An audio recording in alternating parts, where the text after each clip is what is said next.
number 14 Cromer Houses in the heart of St Pancras, where I grew up. This was and still is a poor area of London. No bathroom, of course. We had a tin tub which used to hang on the scullery door. We lived on the 3rd floor, and my mother was always sending me out on various errands. Of course, by the time I got down the stairs, I'd almost forgotten what the errand was. So I used to call up to my mother, "Mum, was the A for the vinegar, penny for them, 2 pound of potatoes?" And she used to look out the window and say, "Be quiet. Did I want the neighbours knowing my business? Come upstairs and I'll tell you." She was furious, but I had no such inhibitions. Don't worry me. I used to shoot round. The shops were originally over the road, but now there's only one shop of that kind that still remains, and that's round the back of this building. I'm out with me barrow on the streets all day, hawking me greens about. Nice cauliflowers, you can't beat ours. You will hear me shout, "I'm here, girls, nice French beans, curly little greens, and your spuds all nice and brown. And if you boil 'em half an hour, they're like a bowl of flour, and me rhubarb is the best in all the town." My mother used to use this shop regularly. She'd always be full of stories about people that she met while she was shopping. She said to me once, "That Lily Skinner, you know what she's like? With a face like a bum with a couple of currants stuck in for eyes. She was delicious." "Oh, I'm not paying penny halfpenny for artichokes. Oh, no. Jerusalem or no Jerusalem. You know what you can do? You can stick 'em." And he said, "I'd be delighted to oblige you, missus, but I have a tuppenny cucumber up there already." Oh, and he sort of limped away. He laughed and nearly died. It is so hard, it touches around, just a tumbled on track that keeps calling me back. Love is million emotion, it's calling me back. I give up a palace if I were a king. It's more than a palace, it's my everything. There's a lily waiting there with a silvery hair in a shanty in old Candy Hall. It's extraordinary how everything seems to shrivel when you come back, because in my memory this was really a very huge yard, and of course the floors were much higher to me then. We were on the 3rd. I remember I had some pots on the windowsill, and I used to sow my seeds and desperately hope something would grow there, and nothing ever did. And one night I was sleepwalking. Must have been the frustration, I suppose, building up, and I went and I shot all the pots off the windowsill. The flower pot very narrowly missed Florrie Plume, who was an old friend of my mother's, and she shot round to the Boot, which was their local pub here, and told them, "Your boy's out there on the windowsill throwing flower pots down in his pyjamas." I could have been concussed if I hadn't been wearing 2 felt hats on the head. Push over the door, please. All right. My parents spent many happy hours here at the Boot with their friends Alf and Edie Palmer. The Palmers lived on the other side of Cromer Street in Lucas Place, and they used to trundle their piano across for an evening in the pub.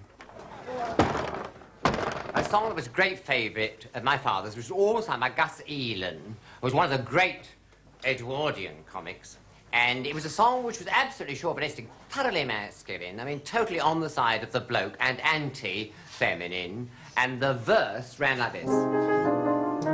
"I've lost my pal, he's the best in all the town, and don't you think him dead because he ain't. But since he's wed, oh, he's had to knuckle down, it's enough to wax the temper of a saint. He's a brewer's drayman with a leg of mutton fished, and as strong as a bull of corn horse. But in her hands, he's like a little kid. I wish as I could get him a divorce. Well, it's a great big shame, and if she belonged to me, yes, join in, I'd let her know who's who. Oh, nagging at a fella, what is 6'3", and her only 4'2". Well, they hadn't been married not a month nor more, when underneath the thumb goes Jim. Oh, isn't it a pity that the likes of her should put upon the likes of him? That was a very popular song. My father adored Gussie. But when my parents came into the boot, they always met cronies in here, Ralph Palmer and Edie Palmer, and some of them needed to be persuaded into a song. Not Edie Palmer. Edie Palmer always did, was very outgoing. She always loved numbers. Numbers like I'm a lady policeman. She was very fond of that. Yes, always did that number. She used to sing, I'm a lady policeman. I'm ever so ladylike. Oh, I'm ever so ladylike. Ta-ra-ra. When I draw me truncheon, nobody gets a strike. Oh, I'm ever so ladylike. Ta-ra-ra. And then she did all kinds of very suggestive things with a truncheon thing. Always putting the oar in. That's it. Every time a conversation got underway, it'd be, I went there on Wednesday. No, it was Tuesday. Yeah, that's and it. people say, all right, Tuesday. Yeah, and then I said to her, no, it wasn't her. It was her you saw the Friday. Yeah. Oh, well, I don't remember. And they would go on again like that.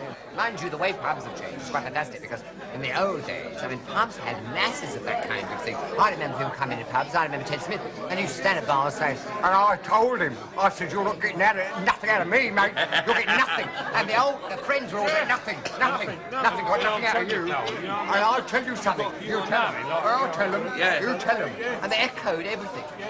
And they quite like that. And that's been used in comedy a lot, of course.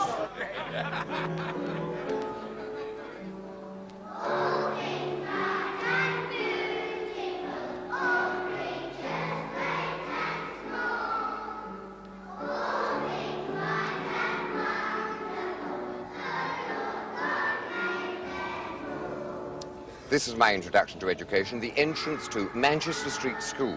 You can still see it written up over that gate. Girls and infants. I was one of the infants. Then when I graduated, if you can just still see it, I became one of the boys.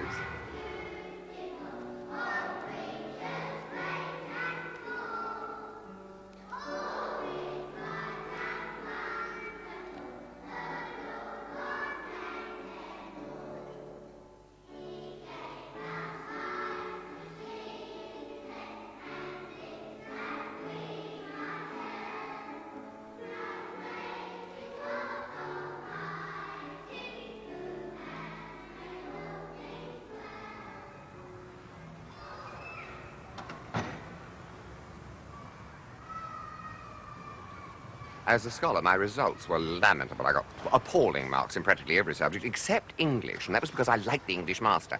He took us for reading poetry aloud, Shakespeare, Tennyson, Browning, and he directed us in the school play. We rehearsed it up here, on the roof.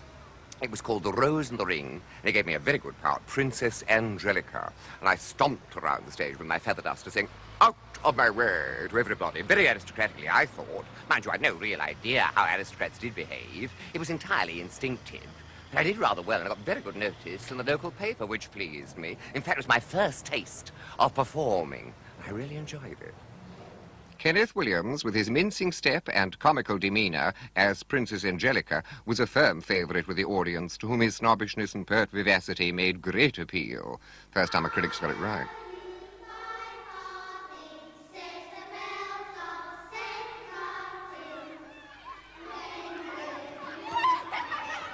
Rough games were never to my taste. My best friend and I spent the breaks playing what we called OG, our game, up the alley behind the school. It was a game of make-believe in which I handed out the parts and my friend used to play along. Now, he's an inspector in the CID, far from the world of fantasy.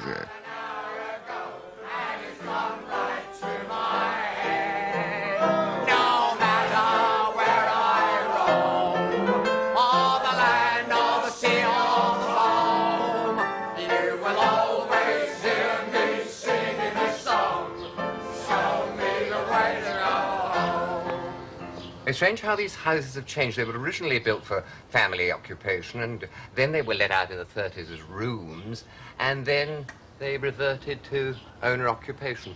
My gran had a room. It was the first floor back, and I used to visit her here. And she was always telling me marvellous stories about her cronies and her neighbours. She told me once that Mrs. Alf banged on the wall because she's bedridden, asked me to go in and help her. And I went in, she was laying there, terrible smell there was. And she says, would you help me, Mrs. Williams? I've done me business laying here. Would you get me a pair of bloomers from the drapers? There's some money on the mantelshelf. All she had on the mantelshelf was 1.11, but I put the rest to it. And I come back with these nice interlock bloomers, and she's still laying there, this terrible smell. And I said, you want to get out of the bed, I said, and wash yourself, I said, Mrs. Alf, you dirty cow. And she gets up, very grand. She said, oh, it's all right. She said, don't worry.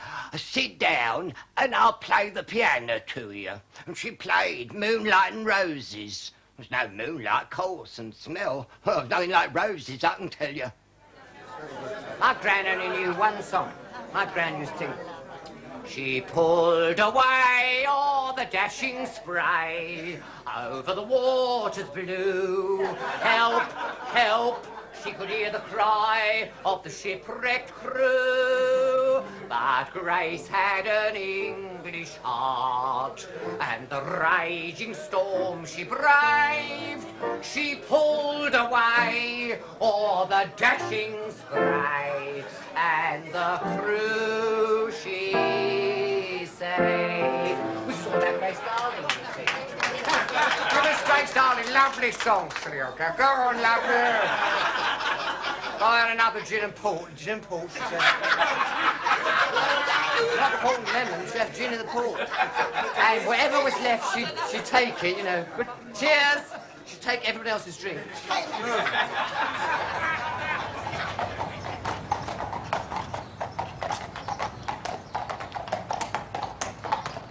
When my gran died, the funeral cortege slowed in respect as it passed her house, but it came to a halt outside the pub where she'd been such a good customer. The landlord came out with his tribute, The Gates of Heaven Ajar. That infuriated my Aunt Alice, who'd already bought an identical wreath. Only the family should give the Gates of Heaven ajar, she kept saying. The whole day was a riot of confusion. One of the mourners actually managed to drop her handbag in the grave. Now, this was once a very elegant hairdresser shop, and my father went from being an assistant here to actually running it. So after Cromer Street, we came and lived over the premises, and I went up in the world. Well, yours is one of the few shops remaining, you know, barber shops remaining, that is like the shop my father had in Marchmont Street, Peter. Oh, yes. You know, nowadays they've all got so shishy, haven't they? Have you noticed all these pink lights and posh mirrors and everything all over the place? It's ridiculous. I mean, this is the sort of thing you want, isn't it? Where you come and have a straightforward haircut. That's right. My father had no time for anything fancy, you know. I mean, a man I remember once came into the shop. Oh, I'd like a blow wave. And he said, blow? You'll get no blow waves from me. I'm not doing no blow waves. Why are you? Blooming iron. Iron off. Iron. I'm not having no irons in my shop. Get out. Have a straightforward haircut or nothing. And women, you know, he was tactless. I mean, I was always staggered that he made any success at all as a barber, because I remember a woman saying, I'd like a henna dye. And he said, henna? On your face, a henna? You look like a tart. You want to look like a tart? Oh, no, I don't. Well, then don't have it. He laid the law down all the time. My mother used to take the cash in the gents, you know. She said, sometimes I'm the shampoo girl, but most of the time she'll take money in the gents. Yes. And one of the customers, he said to me, I was there, he said, you know, she's got that little television so that we could watch the racing. So I said to her, you know, that's too small. You want to get the new Echo model. Lovely, it's 17-inch console. He said, and your mother turned around, she said, oh, 17 inches, you console anyone. He said, we all laughed. You don't expect to hear that. He said, do you, from a venerable, grey-haired old lady? I said, no. And he said, she's not typical, my mother. Because he used to specialise, my old man, in Marcel waving. Do you remember that, Peter? Oh, yes, the iron waving, yes. Oh, dear. Sad to see the empty basin over which my father actually deloused some of the heads with paraffin. Yes, it was all a bit grotty now, but in the old days, that was a very elegant window. And he always had a nice face block with a wig on it, and very beautifully Marcel waved. Very elegant. That was the grating. We used to get the coal in down there. And one night during the war, my father was down there getting the coal in when two servicemen relieved themselves through the grating. And he rushed into my mother and he said, "Here, I've been peed on. When I was getting the coal, I was peed on. I bet it was Serbian. I bet it was Americans. I put my shirt on it." She said, "Well, if you're peed on, Sally, you better take your shirt off. I'll wash it for you." She was quite incorrigible. Kiss me, my sweet. And when I grew too old for shorts, I was dispatched to school in Camden, taking me further afield than the streets of my earlier years, and on a voyage of discovery not only of other places, but other experiences of art, literature, and music.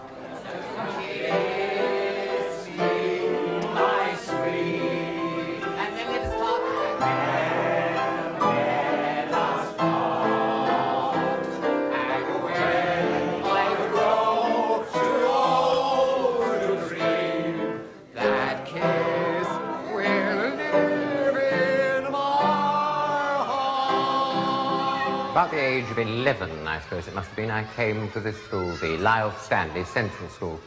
I seem to remember I spent most of the time rather aimlessly staring out the window.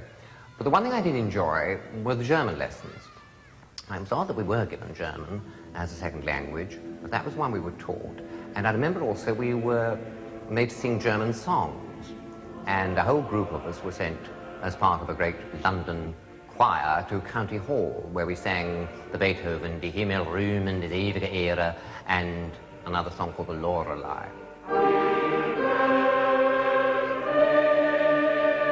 We were all dressed up in lederhosen, and we all had to make our own costumes, little shorts and braces and funny hats with a feather in them. And we had to stand there. Of course, I enjoyed it. It was all part of performing. I think it was that period that sowed the seeds of a lasting love for the German Romantic movement, both in music and literature. Hey, incredible. That's a very... I've got a bike. I've got a bike. Have you got a bike? Yeah. That costs a lot of money. How much does that cost, do you know? 110. 110? And you got a bike? When I was young, we only had skates, and they were ordinary skates, not the plastic ones you see today. They were metal wheels with ball bearings. Yeah, because... And I used to go to school all up Osselton Street by holding on the back of horse-drawn carts. And then my roller skates took me along the street, you see. And we weren't really allowed to do it. And people used to say, "Don't hold on the back of carts, because if the horse stops suddenly, and you go forward like that, you see, you flash all your mouth on the back of the cart, you see." But we never took any notice. We always used to go on the roller skates all the way to school.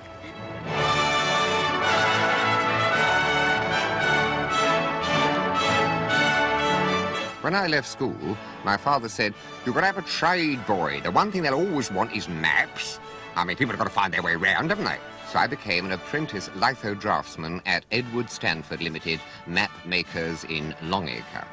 And every morning I cycled proudly to work through the streets of Bloomsbury, past the statue of Francis, Duke of Bedford, and those incredible houses in the area that housed so many famous artists, people like Virginia Woolf, Maynard Keynes, Lytton Strachey, Edward Knobloch. In fact, people almost as eccentric as myself.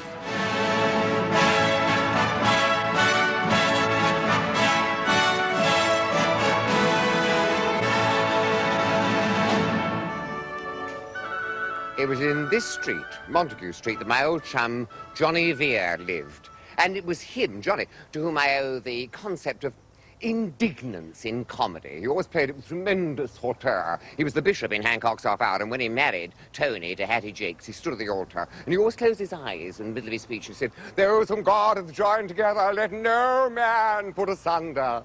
And then when he opened his eyes, they'd both left the church. They'd gone. And he looked right into camera, and he said, "Yes, charming."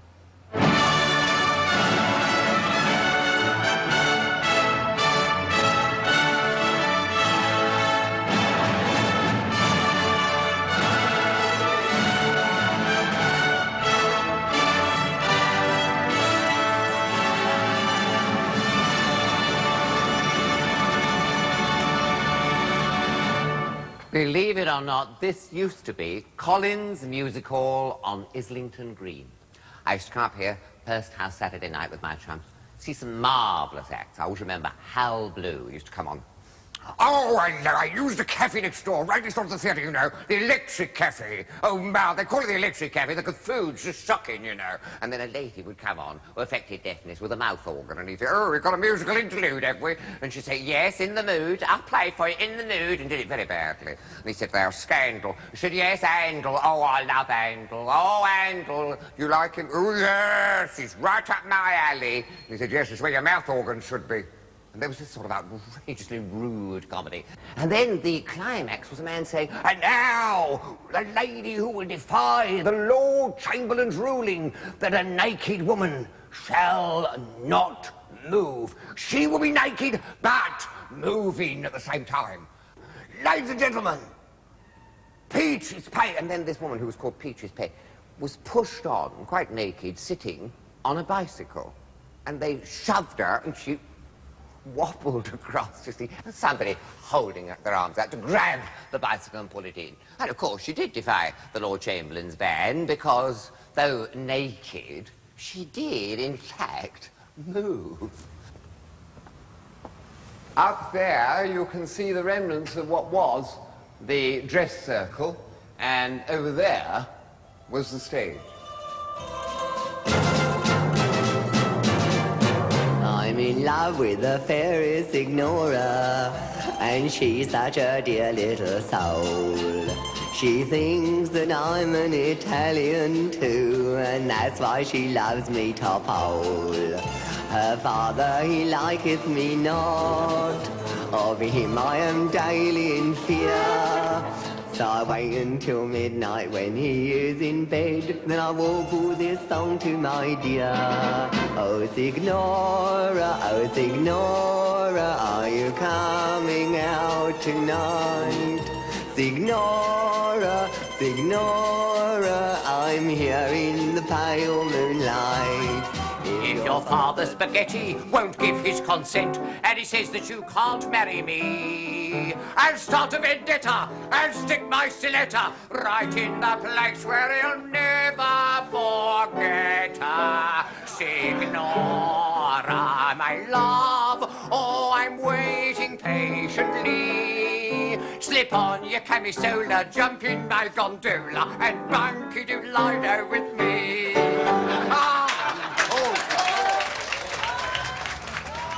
In 1944, I got my call-up papers, and I had to come here to the drill hall in Duke Street, the Artists' Rifles, actually, and be medically examined for army service. I went in with considerable fear and trepidation, I can tell you. I was paraded in all my embarrassing nakedness before these army medical officers, and they all made sort of terrible noises of disbelief. Oh, good grief, oh, for heaven's sake, oh, good gracious. One actually said, for heaven's sake, man, pull the stomach round to the front. And I had my back to him at the time. Eventually, they just sent me off in disbelief to Harley Street, where a specialist who looked like Veragossi and took about a pint of blood off me said that I'd be B2 grading because of pernicious anemia. And so I went and did 6 weeks primary training at Carlisle Castle, after which one MO simply said to me, yes, well, you finished the course, didn't you? You're fine, A1. Eventually, a crowded troopship took me to the Far East, and it was there in 1945 that I became involved in troop entertainments with comedian Stanley Baxter, director John Schlesinger, and playwright Peter Nichols, all of whom influenced me enormously. Returning to Civvy Street in 1948, I tried to settle down, but somehow it wasn't the same.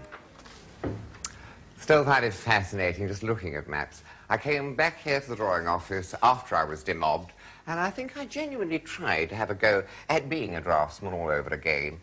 But everything had changed because, I mean, I'd done flatbed litho, working on stone, in reverse, and everything now had become rotary. And then Stanley Baxter said to me, I don't know why you're bothering going back to the drawing office at all. Why don't you go on with your acting? You obviously enjoy acting, all those impersonations you were doing in Singapore. I used to do impersonations out there. I was doing Churchill. We shall fight all the beaches, all the landing ground, the end in the air. We shall never surrender. Wonderful stuff, marvelous stuff. And so, you know, take it up, obviously enjoy it, do it. A career is not taking out an insurance policy where you have security for life. You know, it'll be ups and downs, but if you enjoy doing it, do it. So I did. In fact, he was a very good draftsman. It's a pity he didn't carry on. He had a good job, a good steady job. After a while, just gets as boring and as routine as any other work. Learning lines, having a retentive memory and all the rest of it. It seems absurd now that I used to arrive down these stairs and call up to my mother and say, what was it you sent me on the errand for, because I forgot. It seems extraordinary now, because, I mean, the very thing I have got now is a retentive memory.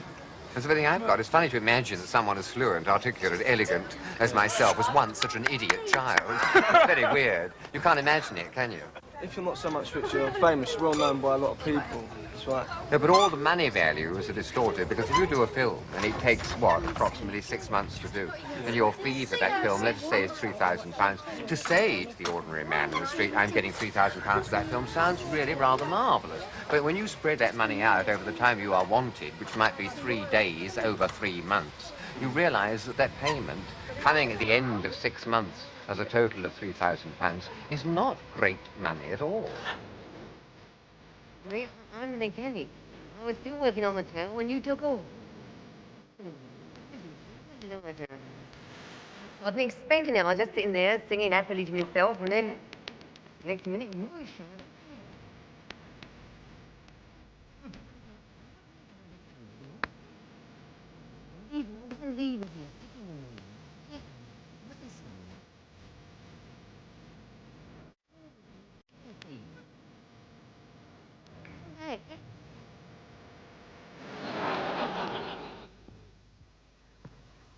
It was in this theatre, the Lyric Hammersmith, that I did my first review, which later transferred to the West End, and then years later I came back to direct my first play, which also transferred, and that means that this auditorium has a lot of affectionate memories for me. And the wheel turned full cycle when the schoolmaster who'd directed The Rose and the Ring all those years ago came backstage to visit me here, and we talked about what decides you on a career. I said then that I thought talent was something you were born with, but that style and the form would change with all the influences that came into your life, all the people you've ever liked. And the way that Shelley puts it, we are a portion of everything we've ever loved. And I think it is those loves that form the tissue, if you like, of belief and faith. Because acting is all about faith. Performing is making an act of faith, believing that you can create reciprocity between the auditorium and the stage. And that's why when the atheist says, what if life's pointless, what if it's all a joke, has to be answered by the comedian, well, if it is a joke, let's make it a good one. Good evening. Who are all these people that doth trespass on my domain? The hedgehogs call me Jungle Jim. Now, don't be rotten. Ooh, that's a good idea. Get your clothes off. It's all the same. Animals haven't got anything we haven't got. Now, stop messing about. I know what side my bread's buttered, duckling. Hello, Sylvia.